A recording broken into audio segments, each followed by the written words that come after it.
Welcome back to Your 1230, the only podcast where our guests tell their story with the help of 12 questions in just 30 minutes.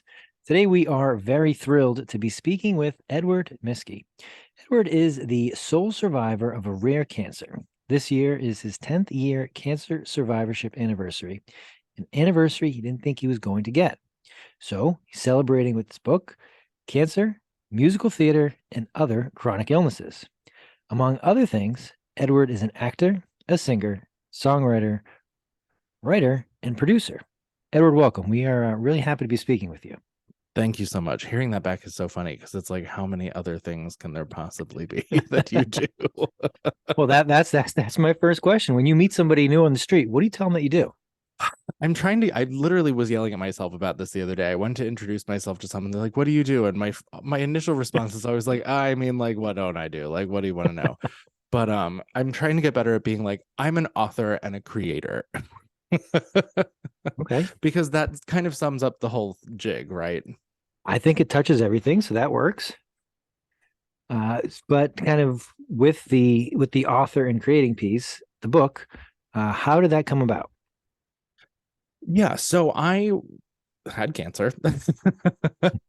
And there's a whole bunch of stuff that happens that you don't ever see in TV or film or any other kind of medium that kind of showcases the cancer experience that happened that I wasn't ready for and no one warned me about. And I didn't really think that they were actually happening. I was gaslighting myself because I was like, this can't be real. I'm not like you're just sad and going crazy is basically the narrative that I was telling myself, until I started meeting other people who were around my age who also had cancer. And this was by sheer accident. This was not me like, I need a support group. This was like, like the PG-13 version of it is that I like went and met this guy and like we like had a little thing, and then afterwards like he mentioned that he was coming from this particular part of town, and I was like, oh, that's where my hospital is. And he Get out like of here. shut down and was like, and I was like, wait, stop, hang on. And so we had a really great conversation about cancer. We're still friends today. And he's the reason I wrote this book, because he was talking a lot about the same things that I was thinking and doing and having a really hard time with. And I was like, oh, well, here's the book. Just found it. Just fucked the book out. So that's what's going to happen. But it was a really great moment. Like we again still are friends and talked about just like, the aftermath of being told that you're cancer free. Cancer, the treatment itself is garbage, but then like you get out and it's not, the parade and celebration and that you think it is. So at the time of that conversation, were you still in treatment? Were you cancer free? Where were you when you met him? Yeah, so at that point I was about 3 years cancer free, Okay. and I was still kind of like banging my head against a wall, like what is happening in my life. And, I think a lot of that was because I had defaulted back to what I was used to doing, like going to auditions and like getting drunk with friends and like just being silly and stupid and artsy and, whatever else I was doing in my life at the time. And then he kind of derailed that because he kind of came along and said, like, I feel lost. I don't know what's going on. I'm not motivated to get up in the morning. I hate everything everyone is saying to me all the time. And it just was like this.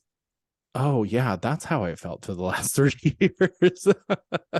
Because you just change. You change as a person, and it's not something that you really expect. Like, of course, something that catastrophic is going to change you, but the preparedness for it is lacking.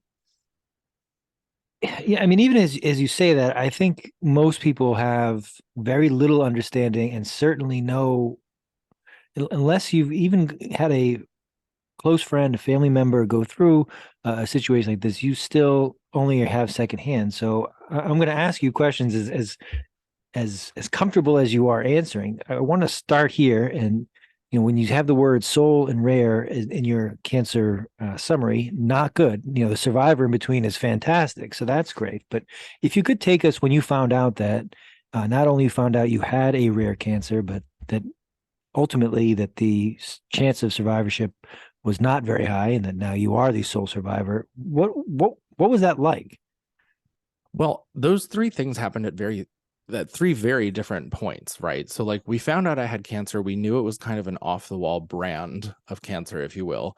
And that was kind of shocking, but we trusted the medical team, and we were like, okay, well, they've dealt with stuff like this before, they know what they're doing, cool, fine.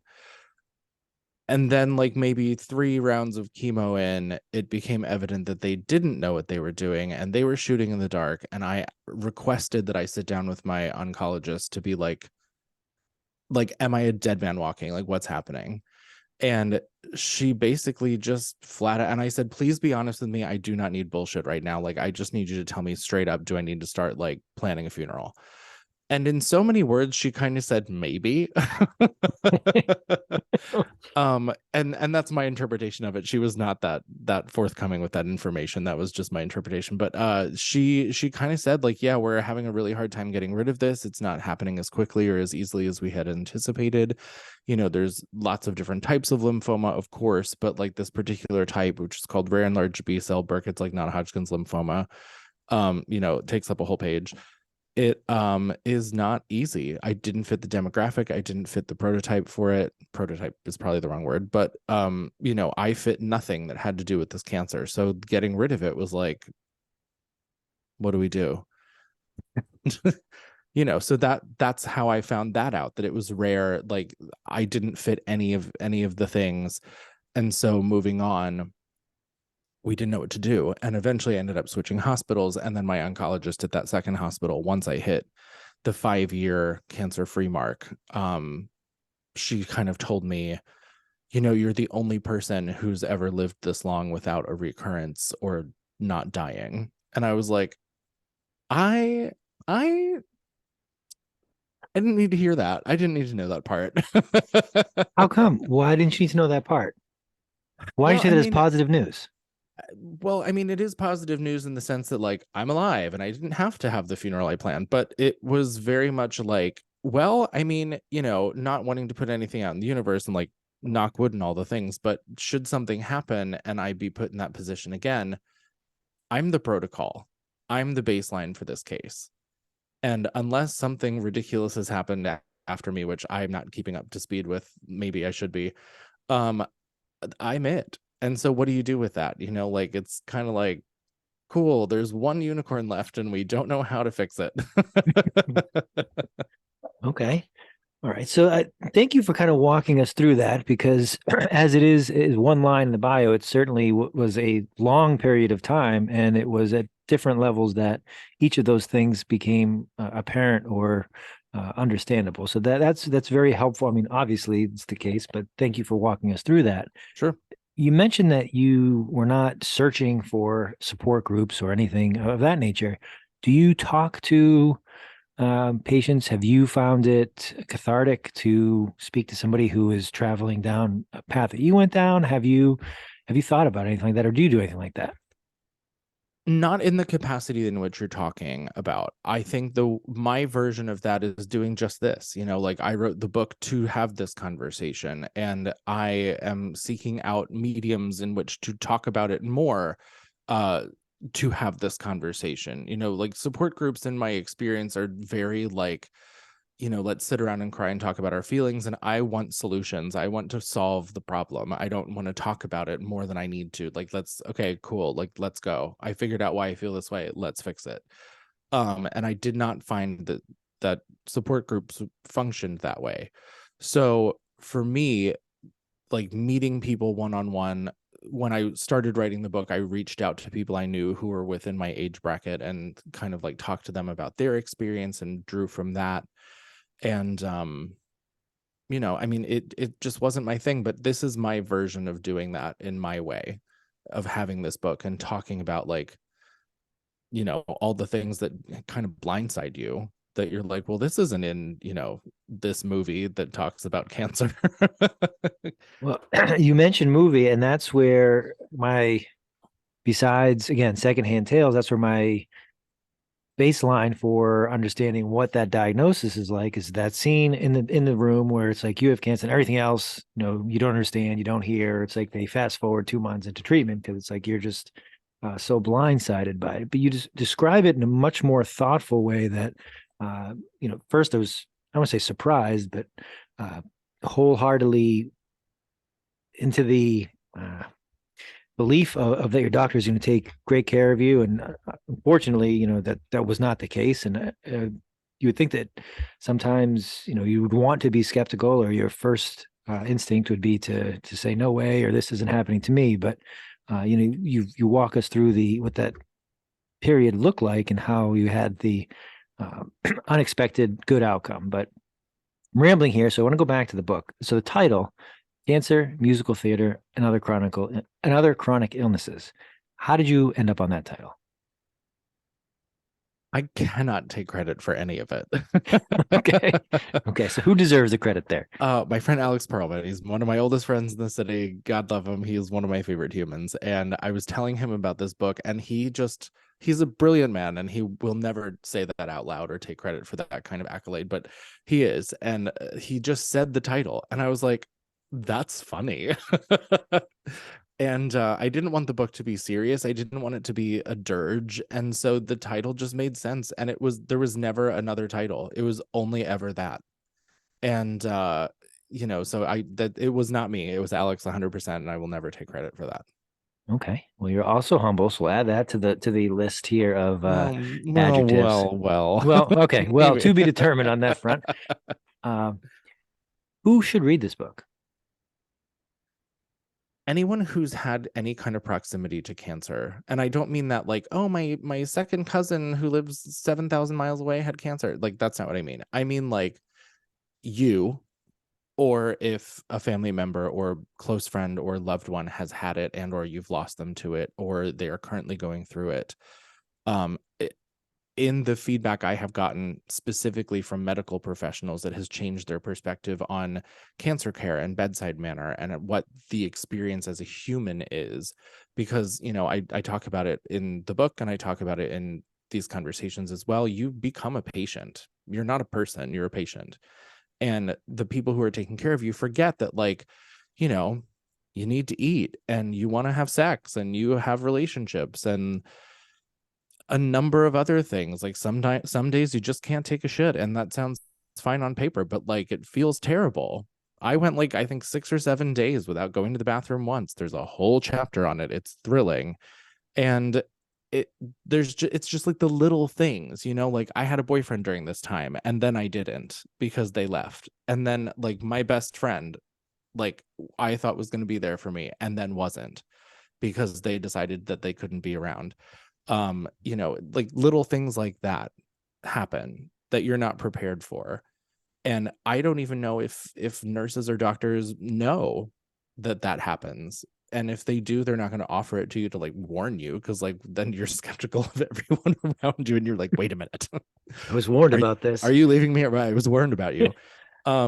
But yeah, it's just like this minefield. Every step of the way is a minefield. And so, you the good side of that is that you really do find out who your friends are, and who the people that are going to be there for you are. And that's probably the best part about having cancer, is that there's no question. Like, I know exactly who's going to be there for me.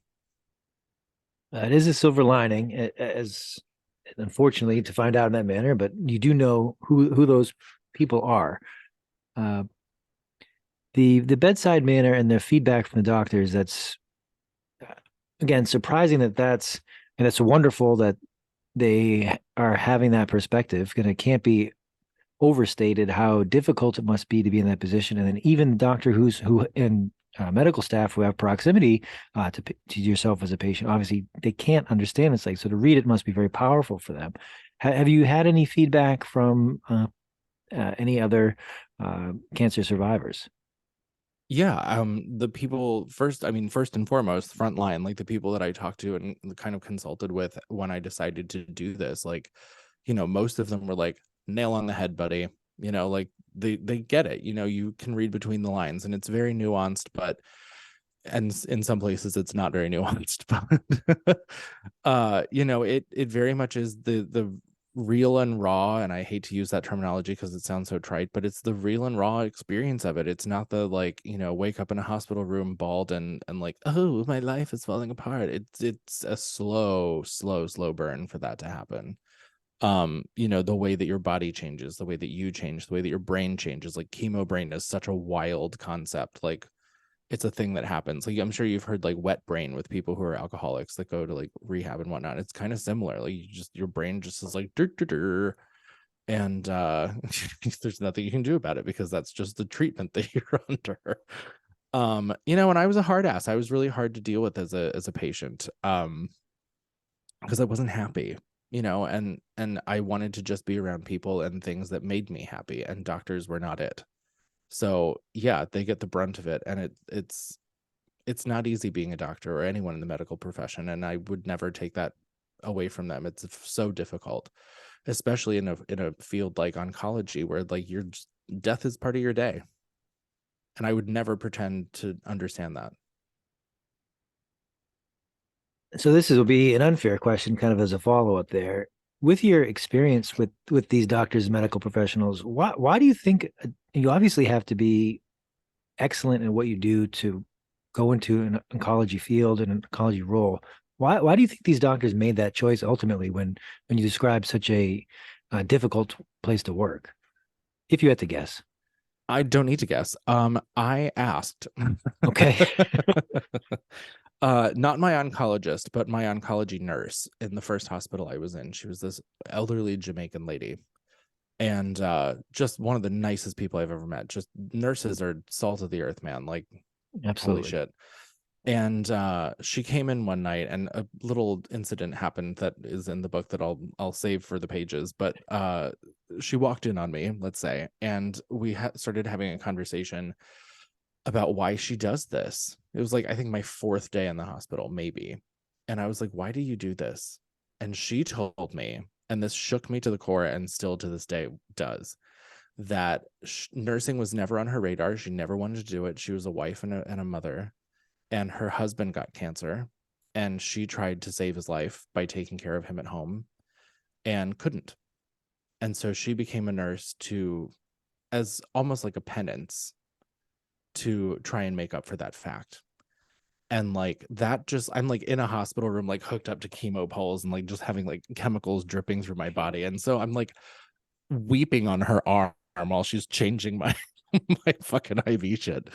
And I mean, I wish I could find her again and just like give her the biggest hug, because she was such a star in that incident and in that those circumstances for me. And like just that anecdote was like, oh Jesus Christ. And like just thinking like that's how she walks around every day, thinking like, couldn't save you, but I'm gonna make it up to you. Like, good Lord.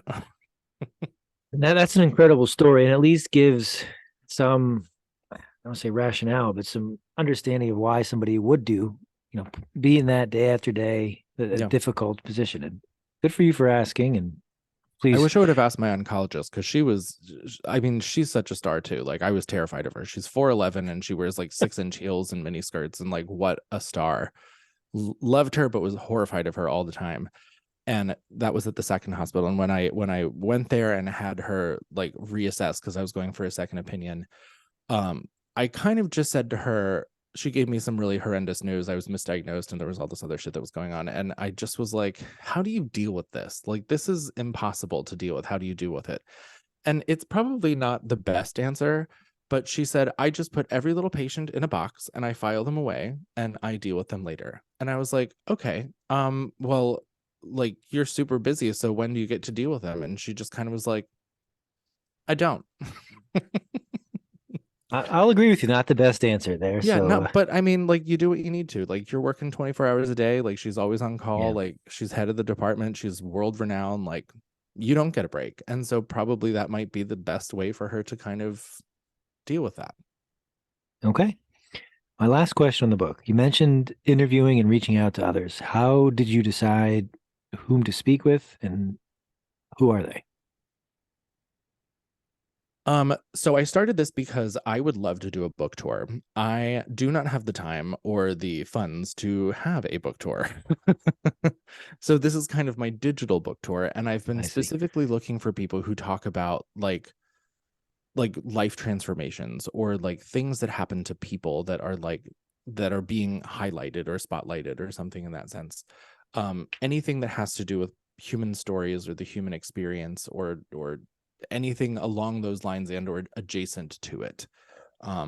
again, I wrote this book to kind of have the conversation that isn't had, that you only really know if you're going through it. And at that point, like, wish I would have known before I knew.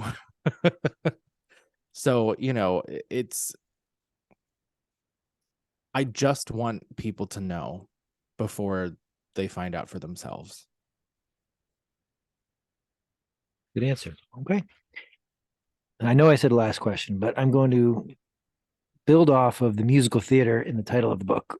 What is your musical theater experience? It's the only experience. I have been performing and on stages and singing since I was like 4 years old. Much to my parents' annoyance, I'm sure. But I mean, I grew up with Broadway, I grew up with pop music. My dad's a musician, my mom's a musician, my older sister is a professional singer, my little sister sings. It runs in the family. I think my great grandfather started the first American-based tamburitzin band like ever anywhere. So it runs in the family. And I ran away to New York when I was 18, right after high school, and started a career in musicals. And so I've done that for the last 18 years. Okay. When you got to New York at 18, where did you live? I lived in East Harlem. I loved it. Okay. Where were you coming from? Pennsylvania. Okay. And how did you find an apartment in East Harlem? I wasted 6 months of this poor realtor's life looking for an apartment, and finally found one. He hated me. Oscar. His name was Oscar. I will never forget him. Okay. I would love his side of that story. Where did you Yeah, live? Where he did you live probably for wanted to those? kill me. Where did you live for those 6 months? I mean, I was still in high school. So I you would come started, back and forth from Pennsylvania looking for. Okay, so you knew this wasn't kind of I'm done. I'm going tomorrow. You had a plan. yeah, this had I bullied my parents into allowing me to do this, and it basically was kind of understood that like you can help me and let me do this, or I will do it without you. But one way or another, I'm leaving here. And it fucked up our relationship for a while, but and I'm sure I'm literally writing a second book right now, and third book maybe, as of like yesterday. And one of the things that I was writing about is like my parents' perspective of that. Like they didn't help me move. I used my mom's car. I drove up here. I met a guy that I had met on the internet to like help me move in. That could have been me being murdered. Like who knows? Doesn't And usually end well. yeah, I made some bad decisions as a teenager and All moving to New 18-year-olds York. do, so that's Right. okay. Totally. Like, yeah, moving to New York alone as a teenager wasn't the brightest idea, but I did it. And I lived. The city's been trying to kill me for almost 20 years. So just that perspective of like how scared they must have been, you know, and like they had time to think about it. I decided in December of 2004 and January 2005, I was like, great, I'm going to drive to the city because I can do that. And I'm going to start looking at apartments. And I found a realtor online, and I dragged his ass and he dragged mine all over. I looked at apartments in the East Village, the West Village, Upper East Side.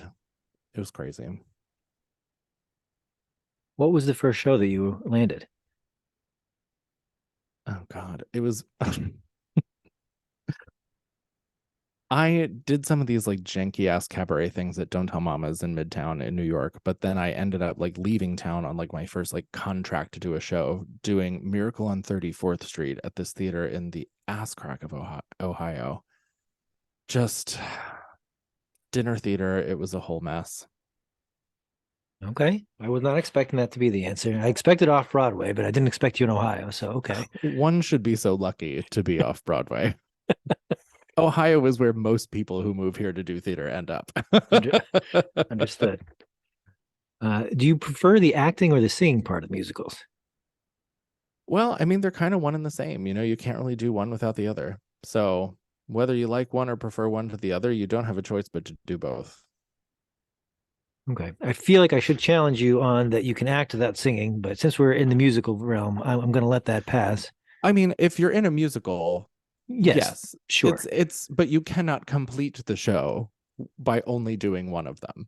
Okay. So help me here then. Are musical actors, are they musicians who are acting or are they actors who sing? It really depends on the person.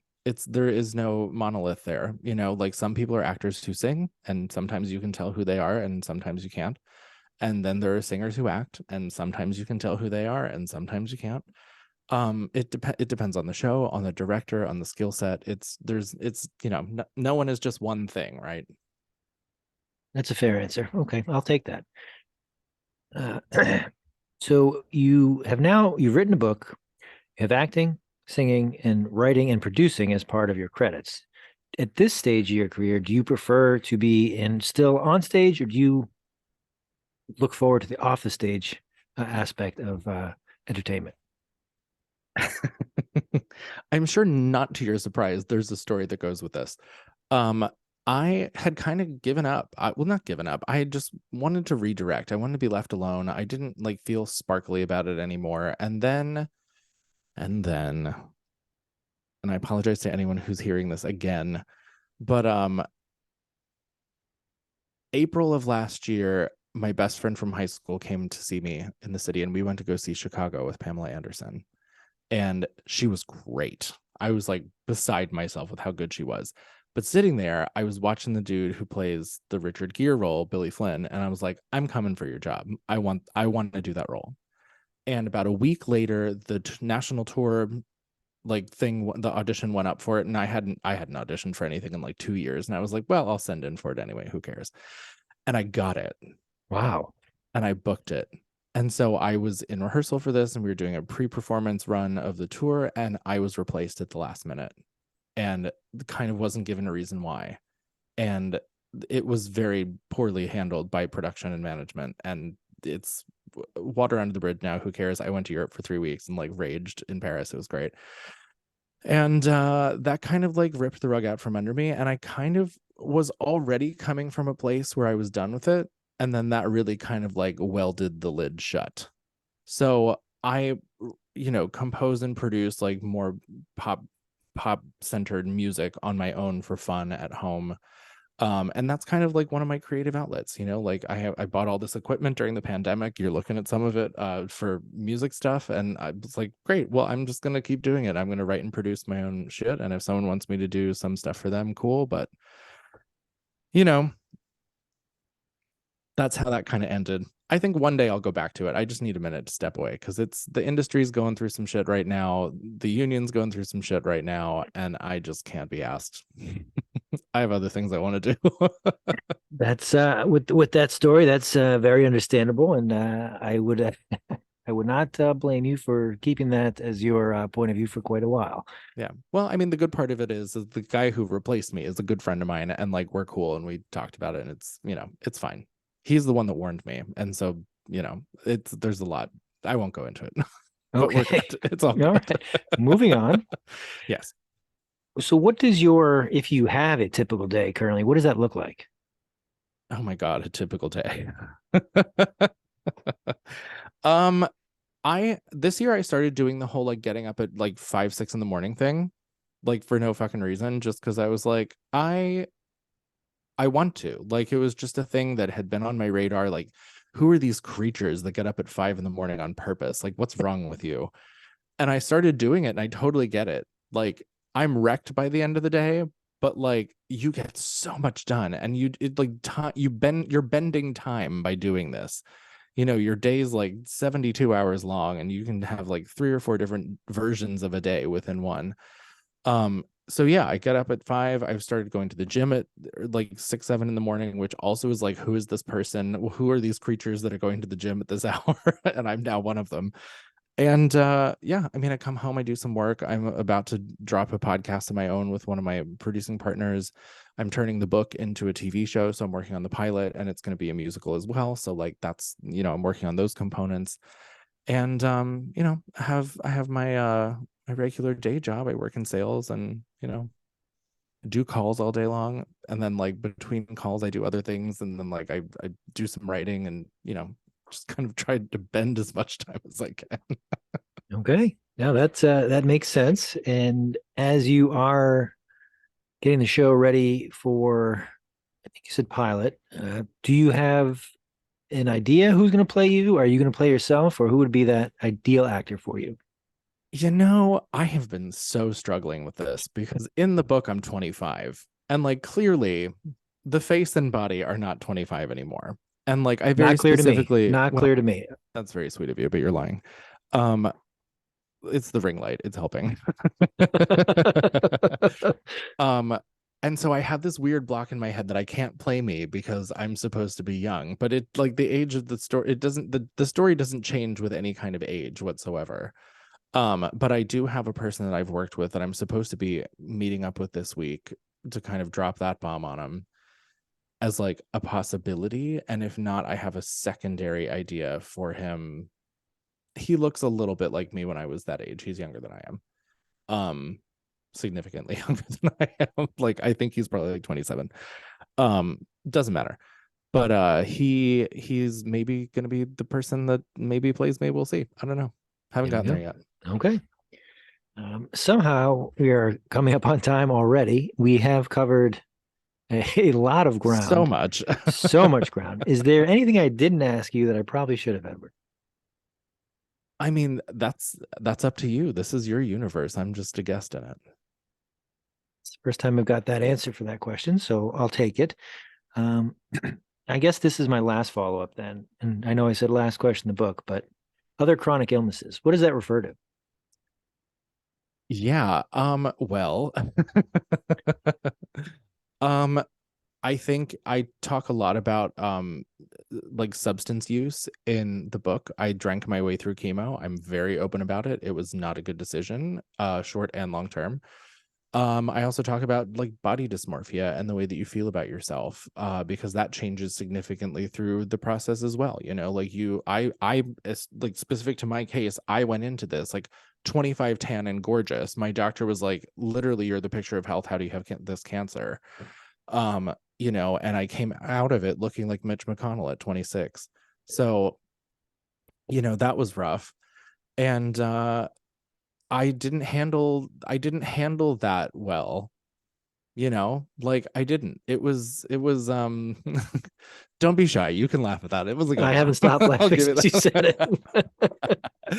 that. Yeah, but like it was rough, you know, like you look in the mirror and you're like, how do I look like this? How am I 25 and how do I look like this? And it just really puts a really shit perspective on where you are standing.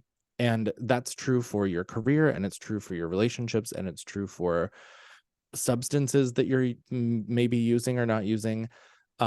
You know, how you feel and or view hookup culture or whatnot. Like I was definitely doing that in the middle of chemo, which was a terrible idea. Like turns out people still want to fuck Mitch McConnell, so I did pretty well. But you know, it was a rough time, and the chronic illness piece, it very much kind of covers those components of like, you know, how do you cope and what is the aftermath of that. I'm glad you actually said cope there because I think the humor helps with that. And 100%. so that is apparent. And while we have been lighthearted and talked about a lot of serious topics, I do think that there is a uh, benefit to having a sense of humor when it comes to such heavy topics. You have That to. that said, since you've said Mitch McConnell, it hit me who I think Don't say it again. He'll appear somewhere. no, that's a good point. But he's busy with Ted Lasso. But Jason Sudeikis is, he's a little bit older than 25 now at this point. But that's who, I think that it would be somebody that looks just like you and could play you younger if you got him at 25. I don't think it's just the beard, but it may be just the beard. I mean, that is just the highest of compliments. I've had a crush on him since the first second I saw him on SNL. I was like, who is this man? Very handsome. Very handsome man. I will take that as the highest of compliments. Thank you. And maybe I'll reach out and be like, hi. There you go. Where can our listeners find you? We'll post everywhere the book is and post where to find you. But where's the one place they should go if they want to connect or learn more? I am a big user of TikTok and Instagram, and that is just at Edward Miskie. So we'll be sure to include that in the show notes. Edward, thank you very much for joining us. This has been a blast. I look forward to reading your book. I wish you nothing but the best. And I will be rooting for you on each and every one of your endeavors going forward. Thank you so much. You too. You got it.